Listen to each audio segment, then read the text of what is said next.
ఉపాధి కోల్పోతున్న ఆటో రవాణా రంగ మోటార్ కార్మికులను అమలు చేయాలి. సంక్షేమ బోర్డును రద్దు చేయాలి. 21వ నెంబర్ జీవోను ఆదుకోవాలి. ఆటో కార్మికులను ఈ రాష్ట్రంలో అధికారంలో రావడం కోసం యావత్తు ప్రజలకు అనేక హామీలు ఇచ్చున్నారు. ఇచ్చినటువంటి హామీలు అమలు చేయమని చెప్పి మీకు కోరుతున్నాం.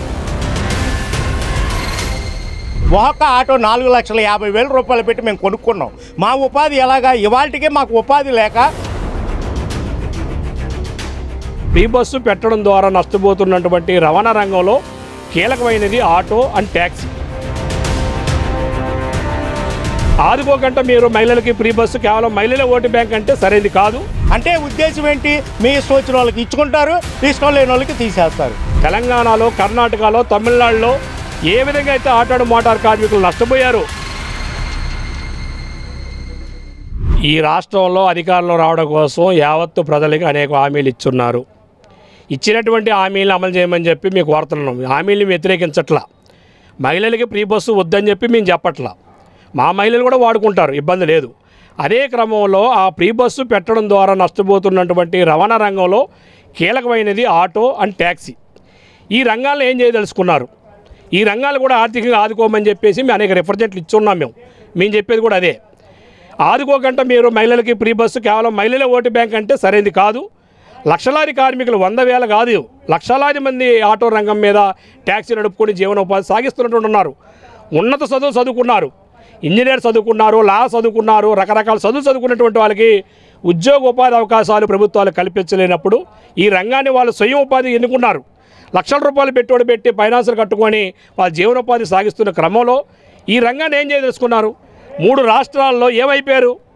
తెలంగాణలో, కర్ణాటకలో, తమిళనాడులో ఏ విధంగా అయితే ఆటో మోటార్ కార్మికులు నష్టపోయారో మీరు పరిశీలన చేశారు. సంవత్సర కాలం పాటు మేము అధ్యయనం చేస్తారన్నారు. ఏమి అధ్యయనం చేశారో మాకు తెలియదు. ఎప్పటికైనా కానీ ఆటో మోటార్ కార్మికుల్ని ప్రభుత్వం ఆదుకోకపోతే నష్టం కాదు, ఆత్మహత్యలు తప్ప వేరే శరణం లేదు. లక్షలాది మంది కార్మికులు ఉపాధికి లేక వాళ్ళ జీవనోపాధి కుటుంబాన్ని పోషించుకోలేక సావే తేలిక మార్గంగా ఎన్నుకునే పరిస్థితి ఉంది. ఆత్మహత్యలు చేసుకొని చచ్చిపోతూ ఉన్నారు. దీన్ని ఇప్పటికైనా ప్రభుత్వం ఆలోచన చేసి మాకు ఇచ్చినటువంటి హామీలు ఏవైతే ఉన్నాయో మేమేమీ కొత్తగా కోరట్లా. మీరు ఇచ్చినయే ప్రతి సంవత్సరం 15,000 రూపాయలు ఇస్తామని చెప్పి హామీ ఇచ్చారు. ఇప్పుడు మీరు అధికారులకు వచ్చారు, సంవత్సర కాలం అయిపోయింది, ఇంకా 4 సంవత్సరాలు ఉంది. అదే సంక్షేమ బోర్డు అన్నారు, రుణాలు అన్నారు, వడ్డీ లేకుండా సబ్సిడీతో కూడుకున్నటువంటి ఇస్తారన్నారు. 21-31 జీవో ఏదైతే ఉందో భారీ ఫీజులు పెనాల్టీ కూడుకుంది. మీ నోటితో మీరు చెప్పారు. ఎన్నికల మేనిఫెస్టోలో కూడా మీరు పెట్టారు, కూడా మా దగ్గర కూడా ఉన్నాయి. అవి ఏదైతే మీరు ఇచ్చినటువంటి హామీలు ఉన్నాయో కేవలం సూపర్ 6 కాదు, ఇవన్నీ కూడా దాదాపు 145 హామీలు మీరు ఇచ్చారు ఎన్నికల ముందు. అవన్నీ అమలు చేయమని చెప్పేసి నేను కోరుతా ఉన్నా. ఈ రోజుకే ఆటో రంగం అనేది కుదేలు పడిపోయింది.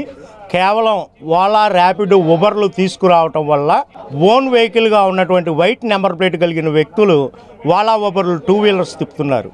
పబ్లిక్ వెహికల్గా మేము ₹1,000 చలానాలు కట్టి, ట్యాక్సులు కట్టి మేము బళ్ళు తీసుకుంటుంటే ఓలా, ఉబర్, ర్యాపిడోల్ని చంద్రబాబు గారే రద్దు చేసి ఓఎన్డీసీ యాప్ కేంద్ర ప్రభుత్వం ద్వారా ఇస్తామని చెప్పారు. మా ఉపాధి కోల్పోతున్నప్పుడు మాకు ఇలాంటివి ముందుగా అమలు చేసి ఎన్నికల మేనిఫెస్టోలో 21వ నెంబర్ జీవో రద్దు చేస్తా అన్నారు. సంక్షేమ బోర్డు ఏర్పాటు చేస్తా అన్నారు. ఇవన్నీ చేయకుండా ఉచిత బస్సు ఇచ్చేస్తాము, మీకు 15,000 రూపాయలు ఇచ్చేస్తామంటాం సరైనది కాదు. 15,000 రూపాయలు మా జీవితానికి సరిపోతాయా? మేము ఫైనాన్స్ కట్టడానికి నెలకి 12,000 రూపాయలు ఫైనాన్సే కట్టాలి. ఒక్క ఆటో 4,50,000 రూపాయలు పెట్టి మేము కొనుక్కున్నాం. మా ఉపాధి ఎలాగా? ఇవాళకే మాకు ఉపాధి లేక విజయవాడ నగరంలో అనేక రకాలుగా ఆటోలు పెరిగిపోయి ఎటువంటి బయట ఆటోలు, లోపల ఆటోలు అనేది లేకుండా మమ్మల్ని వేలల్లో నుంచి లక్షల్లోకి తీసుకెళ్ళిపోయిన పరిస్థితి ఉంది. ఇవాళ రవాణా రంగ కార్మికులు 12 లక్షల మంది ఉన్నారు. ఇంతకుముందు జగన్ ప్రభుత్వంలో 5,60,000 మంది ఉంటే ఆయన రేషన్ కార్డులు, కరెంటు బిల్లులు ఎన్ని కుదించుకుంటా వచ్చి 2,47,000 మందికి వాహనమిత్ర ఇచ్చారు. మరి వాళ్ళ 12 లక్షల మంది రవాణా రంగ కార్మికులు ఉంటే మీరు అసలు ఏ రకంగా గుర్తిస్తారు? ఈ రవాణా కార్మికులకి కనీసం రేషన్ కార్డులో కూడా డ్రైవరు అన్నటువంటి ఆప్షన్ ఇవాళ వరకు లేదు. అంటే ఉద్దేశం ఏంటి? మీ ఇష్టం వచ్చిన వాళ్ళకి ఇచ్చుకుంటారు, ఇష్టం లేని వాళ్ళకి తీసేస్తారు. ఇది సరైన పద్ధతి కాదు కదా. ఎన్నికల మేనిఫెస్టోలో చెప్పిన విధంగా ప్రతి రవాణా డ్రైవర్కి మీరు ఖచ్చితంగా బ్యాడ్జీ ఉన్నా లేకపోయినా బ్యాడ్జీలను కేంద్ర ప్రభుత్వమే రద్దు చేసింది.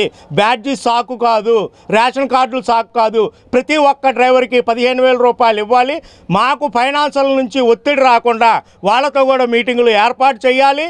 మా ఉపాధిని కాపాడాలి. ఈ కాపాడటం వల్లే మేము మా కుటుంబాలను పోషించుకోగలుగుతాం. మా పిల్లలను చదివించుకోవాలన్నా కానీ మీరు ఇమీడియట్లీగా ఫీజు రింబర్స్మెంట్ గత ప్రభుత్వంలో ఉన్నటువంటి పెండింగ్లు ఈ ప్రభుత్వంలో ఇవ్వాల్సిన ప్రభుత్వాలు ఇస్తేనే మా పిల్లలు మేము చదివించుకోవడం అవుతుంది, మా పిల్లలను పోషించుకోవడం జరుగుతుంది.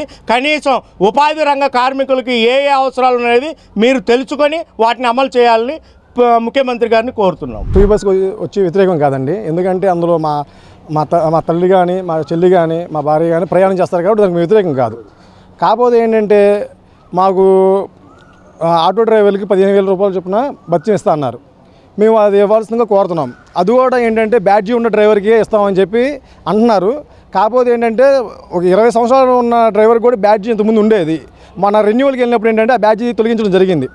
మేమేమంటున్నామంటే ఇంతకుముందు మేనిఫెస్టోలో మీరు ఏదైతే ప్రతి డ్రైవర్కి 15,000 ఇస్తా అంటున్నారో ఆ 15,000 ఖచ్చితంగా ఇవ్వాల్సిందిగా కోరుతున్నాం. మేము ఇవాళ కర్ణాటక తెలంగాణలో మేము చూస్తూనే ఉన్నాము. నారా లోకేష్ గారికి మేము గత ప్రభుత్వంలో గెలవక ముందే మేము కలిసి మా మెమోరాండం ఇచ్చాం. ఆ రోజున ఆయన ఏం చెప్పారు, మేము ఎలక్షన్లో గెలవంగానే మిమ్మల్ని కలుస్తామన్నారు. ఇవాళ కనీసం మేము మెయిల్ కనీసం పెట్టమని చెప్తే 4-5 సార్లు మెయిల్ పెట్టాం. ఆయన ఇంటి దగ్గరికి వెళ్ళాం, ఆయన కలిసే పరిస్థితి లేదు. అంటే ఏంటంటే సింహాసనం మీద కూర్చున్నప్పుడు ఒక తీరు, సింహాసనం దిగిపోయిన తర్వాత ఒక తీరు అన్న పరిస్థితిలో ఉంటుంది. గత ప్రభుత్వంలో కూడా ఉన్నటువంటి వాళ్ళు కూడా ఇవాళ ఈ ఫ్రీ బస్సు గురించి ఆందోళన చేయడానికి అటు పార్టీలు కూడా ఏవి కూడా ముందుకు రావట్లేదు. ఎందుకంటే రవాణా కార్మికులందరూ అన్ని జెండాలు పట్టుకుంటారు, కానీ వీళ్ళ జెండాని ఏ జెండాని మోసే నాయకులు లేరు.